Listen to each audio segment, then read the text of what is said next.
Hey, H2O fam, bringing you a message of encouragement because that's what we do here at H2O. Would you please click on that little thumbs up there? And more importantly, I love to hear a comment on this one. You all, everything I do, everything I experience now, I think about you all because I want to encourage people. I want to inspire people. So I'm going to the gym and I'm going toward the restroom, and this guy goes by me pushing that cart with the wheels on it with the sticks hanging out. Uh-oh.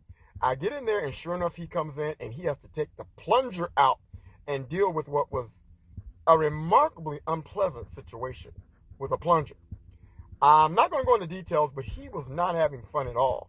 And I mean, and on top of that, he has to deal with somebody else's mess. He didn't bring this upon himself. He's cleaning up after someone else, which just adds insult to injury. And I felt compelled. Hey, hold on, bro. It's going to get better. And then this morning I get up and I'm going into a tile warehouse where you buy tile. Now, thin set and mortar, all these things come in these big, heavy, powdery bags. And this person that was going to help is covered in dirt. And there's a picture of the lower half of them there. They let me take the picture. And I'm like, hey, you think this is bad? And I told them about the guy from last night. They said, oh, yeah, I'd rather be doing this than dealing with that. There was this show that used to be called Dirty Jobs. I used to like watching that show. It talked about unpleasant jobs and the things that people do. But you know what, you all? When you get to the grocery store, it doesn't ask you where the money came from, does it? There is nothing wrong with good, hard labor to earn your wages no matter what it took. We're providers. We do what we have to do, right?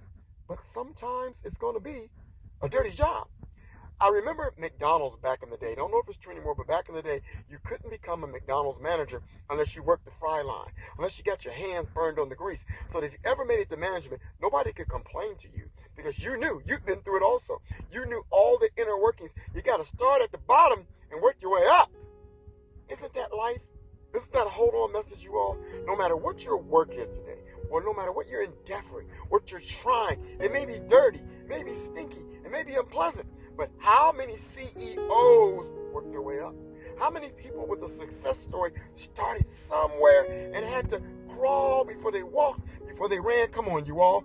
That's life. If somebody just gave it to you, you wouldn't appreciate it. It wouldn't be worth it. But you got to deal with the bottom to appreciate the view from the top. Hold on and overcome. Don't you give up. Don't you even think about it. If you got to plunge, if you got to fry, whatever you can think of that may be difficult, you hold on to the promise because it's true. Because he said in his word, you will reap what you sow. So sow sweet and reap a harvest. Hold on. Hold on to overcome. I'm going back to work. I'm dirty today. I don't mind being dirty because it's honest work. And I will overcome, and so will you. H2O. H2O.